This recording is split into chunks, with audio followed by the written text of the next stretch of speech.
지난주 한국은행이 금리 인상을 1년 만에 단행했죠. 기다렸다는 듯이 은행권들도 예금 금리를 속속 올리고 있습니다. 네, 금리가 올라가면 예금 고객은 이자를 더 받지만 대출을 많이 받은 사람들은 또 고스란히 타격을 받을 수밖에 없겠죠. 자, 그래서 오늘 손바닥 경제에서는 요즘 같은 금리 상승기에 재테크 또 비테크는 어떻게 하면 좋을지 전문가와 이야기 나눠보겠습니다. 네. 송수영 중앙대 경영학부 교수입니다. 어서 오세요. 안녕하십니까. 네, 안녕하세요. 올리는 건 왜 이렇게 여지없이 기다리지 않고 빠르게 올라가요. 올리는 걸까요? 사실 어떻게 보면 그동안 시장에서는 이미 상당히 그 상승분이 반영이 돼서 네. 적용되고 있던 상태였는데 지금 그거를 현실을 반영한 거고 어떻게 보면 선제적으로 그 경제 상황의 변화를 주기 위해서 금리를 올렸다기보다는 시장의 압력을 버티기다가 이제 그걸 반영을 한 것인데 오히려 경제적 효과가 긍정적이든 부정적이든 좀 있으려고 한다면 오히려 올리지 않는 것이 오히려 경제적 임팩트는 더 컸죠. 우리 뭐 주담대 금리 뭐 대표적으로 얘기를 하는데 대출자들이 일단은 피부에 와닿는 게 일단 느껴지는 게 있으니까 뭐 5% 이미 돌파를 네, 했고요. 그렇죠. 계속 우상향일 것 같아서 네, 아무래도 큰 부담을 갖게 될 수밖에 없겠죠. 그렇죠. 변동금리로 이제 주택담보대출을 했을 경우에 그 타격이 좀 있을 것 같지만은 아무래도 저희 경제 상황에서 금리가 장기적으로 어떻게 변할지에 대한 거를 좀 생각하면서 해야 될 것 같습니다. 네, 사실 대출 금리는 좀 빠르게 올라가는 측면이 있고 예금 금리는 조금 그렇게 속도 자체가 상대적으로 기대에 더디다? 예, 네. 차지는 못하는데 그래도 일단은 뭐 예금 적금 이자 금리가 올라간다는 사실만으로도 사실 예적금 많이 갖고 계신 분들은 좋으실 것 같은데 요즘 또 인터넷 은행에서 보면 시중 은행보다도 높은 그 예금 금리를 제시하는 경우도 많더라고요. 맞습니다. 지금 그 옛날에 이제 그 소위 말해서 레귤레이션 Q라는 게 있었습니다. 이게 뭔가 하면 예금 금리와 대출 금리 마진이 일정하게 같이 변동하도록 규제를 한 게 있었습니다. 그것이 네. 60년대 이제 미국에서 그랬는데요. 지금은 그런 규제가 없기 때문에 사실 은행 입장에서 보면은 이렇게 대출이 많이 될 수 있는 상황에서는 굳이 예금 금리를 올리지 않아도 저금을 하시려는 분들 입장에서는 다른 곳에 투자할 것이 마땅치 않으면 네. 은행에다 들어오기 때문에 예금 금리는 또 더디게 올립니다. 맞아요. 예. 근데 이제 카카오뱅크나 이런 그 인터넷 뱅크 쪽에서는 예금 금리를 올리려는 이유가 네. 소위 말해서 대출을 할 수 있는 여력을 마련하기 위해서는 일단 예금을 받아야 되지 않겠습니까? 네. 예. 그래서 이제 많이 하는데 그런 현상은 뭐 저축은행 같은 데서도 사실 일어났죠. 근데 그럴 경우에는 이제 그 예대 마진이 줄어들게 되니까는 수익성이 조금 떨어질 가능성이 있는데 그거를 인터넷 뱅크들은 소위 말해서 그 비용 절약, IT를 활용해서 비용 절약해서 버틸 수 있다 이렇게 하는 겁니다. 그렇군요. 네. 대출이자 질문 다시 드릴게요. 지금 문제가 대출을 받는 이제 용도들이 다 있잖아요. 예를 들어서 뭐 대출을 받아서 집을 사거나 혹은 뭐 다른 데 투자를 한다거나 가장 문제가 되는 건 아마 이게 아닐까요? 생활형 대출. 생계형, 예. 생계형 대출 있잖아요. 그러니까 당장 먹고 사는 게 급해서 급전 이른바 급한 대출을 받으시는 분들은 이렇게 대출 금리 올라가면 악순환이 계속될 수밖에 없을 것 같아서 예, 그렇습니다. 부담이 상대적으로 더 클 것 같아요. 근데 생계형 대출을 하시는 분들은 정상적으로 웬만한 그 은행에서 대출을 받기가 쉽지가 않습니다. 왜냐하면 신용등급 아무래도 문제도 낮겠죠? 그렇죠. 예. 그런데 이제 우리나라 경제 전체에 큰 영향을 주는 건 아무래도 주택담보대출이 급속하게 증가한 것이 제일 부담으로 작용을 하는 거고요. 네. 지금 생계형 대출을 같은 경우는 이제 기본적으로 은행에서 돈을 빌리지 못하면 저축은행에서 빌리거나 그렇지 않으면 소위 말해서 우리가 사채 시장이라고 하는 제2 금융권을 넘어서서 굉장히 위험한 데로 갈 수가 있습니다. 예. 그러다 보면은 그런 데서 이제 뭐 장기 매매를 요구한다든지 이런 좀 비극적인 일이 생기는 거죠. 그래서 법적으로는 지금 제가 알기로는 그 30%인가요?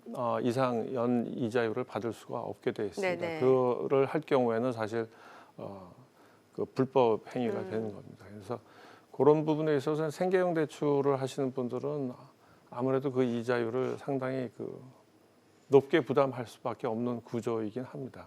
네.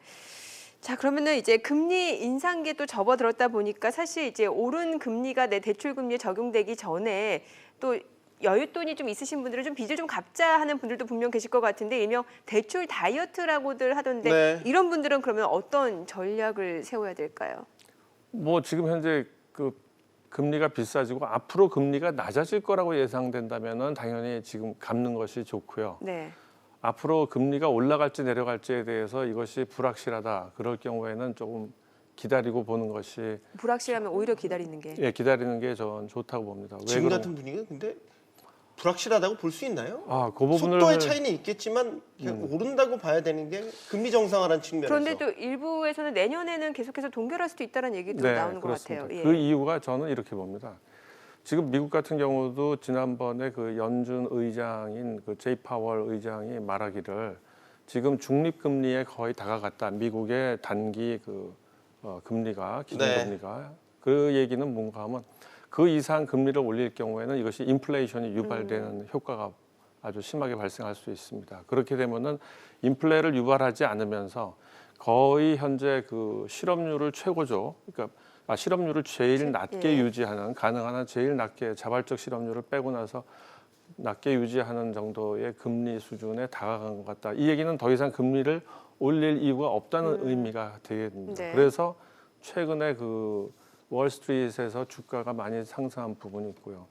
근데 미국은 혼자 지금 이제 저런데 미국과 저희가 꼭 동조를 할 필요가 없는데 저희는 그래서 저는 지금 우리나라 한국 경제 상황에서 브라질 경제가 지난 15년, 16년, 2015년, 16년, 13년, 14년에 어떤 경제 정책을 취했고 그 이후에 어떤 일이 벌어졌는지를 보는 것이 중요할 것 같습니다. 네. 그래서 브라질 경제는 사실 그때 긴축 재정 정책을 썼고 금융 정책도 긴축 정책을 유지해가지고 그 이후에 경제적 타격을 굉장히 많이 받았습니다. 이번 잘못된 경제 정책과 그다음에 세계적으로 원재료 가격이 하락하는 그 중국이 경제 성장률이 둔화되기 시작하면서 원재료가 많이 떨어졌거든요. 네. 그래서 브라질 경제에서는 굳이 긴축 경제를 그때 실시하지 않았어야 함에도 불구하고 그 긴축 경제를 실시함으로써 그로 인해서 원재료 값, 그러니까 브라질 경제의 가장 강점이었던 부분이 취약해지면서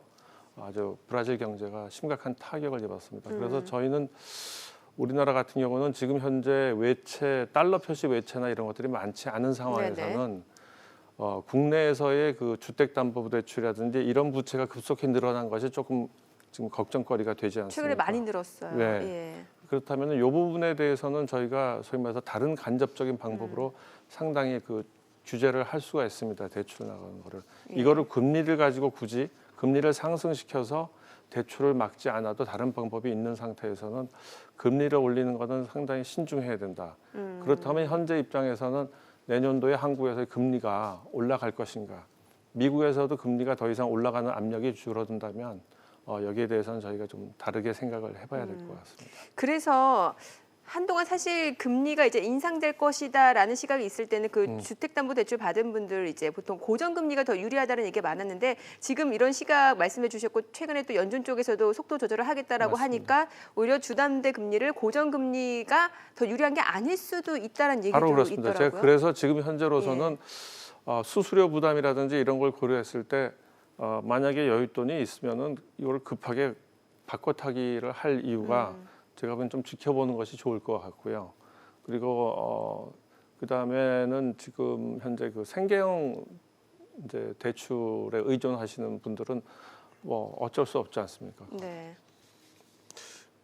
그럼 좀 다른 얘기를 해보겠습니다. 투자에 대한 얘기를 해볼까요? 투자. 만약에 정말 유동자금을 갖고 계신 분이라면 이런 금리 인상기에 새로운 투자처를 찾는 분들도 많이 있을 것 같은데 예를 들면 주식이나 부동산에 투자했던 분들이 예금 금리가 높아진다면 옮겨 탈 수도 있겠죠. 금리 인상기에 우리가 그렇죠. 재테크를 생각하는 분들에게 예금 금리가 네. 올라간다면 이제 그거는 생각해 볼 만한데요. 지금 현재로서는 부동산 쪽은 분명히 아닐 것 같습니다. 정부의 어떻게 보면은 현 정부의 그 성패가 달린 문제일 수도 있고요. 부동산 가격을 잡는 거는 그렇다면 부동산에서 특별히 더 큰 이익을 보는 거는 이제 불가능에 가까울 것 같고 네. 그렇다면 결국 주식과 채권이나 이런 쪽으로 가게 될 것 같고요. 그다음에 현재 한국에서 주식 시장이 그 미국과 상당히 같이 움직이고 미국에서 여윳자금이 뭐 상황이 좋아져서 외국 자금이 들어온다면은 한국 주식시장도 좋아지고 이런 상태가 반복되고 있는데 이것이 좀 이제 내년도쯤에는 개선되지 않을까 싶습니다. 네. 참 이런 금리 인상기에는 빅테크라는 것도 중요하고 재테크라는 것도 중요하고 교수님만의 혹시 히든 카드가 있을까요? 노하우. 재테크 노하우?